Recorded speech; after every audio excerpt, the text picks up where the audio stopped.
ಕೇರಳದ ಕಾಸರಗೋಡು ಜಿಲ್ಲೆಯ ಚೆರುವತ್ತೂರು ಪಟ್ಟಣದ ಫುಡ್ ಸ್ಟಾಲ್ನಲ್ಲಿ ಶವರ್ಮಾ ಸೇವಿಸಿದ ನಂತರ 17 ವರ್ಷದ ಶಾಲಾ ವಿದ್ಯಾರ್ಥಿನಿಯೊಬ್ಬಳು ಮೃತಪಟ್ಟಿದ್ದಾಳೆ. ಇತರ 18 ವಿದ್ಯಾರ್ಥಿಗಳು ಅಸ್ವಸ್ಥರಾಗಿದ್ದಾರೆ ಅಂತ ವರದಿಯಾಗಿದೆ. ವಿದ್ಯಾರ್ಥಿನಿಯ ಸಾವಿಗೆ ಫುಡ್ ಪಾಯ್ಸನ್ ಆಗಿರೋದೇ ಕಾರಣ ಅಂತ ಶಂಕಿಸಲಾಗಿದೆ.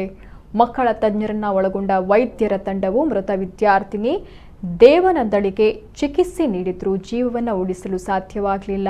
ಉಳಿದಂತೆ 18 ವಿದ್ಯಾರ್ಥಿಗಳನ್ನು ಆಸ್ಪತ್ರೆಗೆ ದಾಖಲಿಸಲಾಗಿದೆ. ಅವರೆಲ್ಲರ ಆರೋಗ್ಯ ಸ್ಥಿತಿ ಸ್ಥಿರವಾಗಿದೆ ಅಂತ ಕಾಸರಗೋಡು ವೈದ್ಯಕೀಯ ಅಧಿಕಾರಿ ತಿಳಿಸಿದ್ದಾರೆ.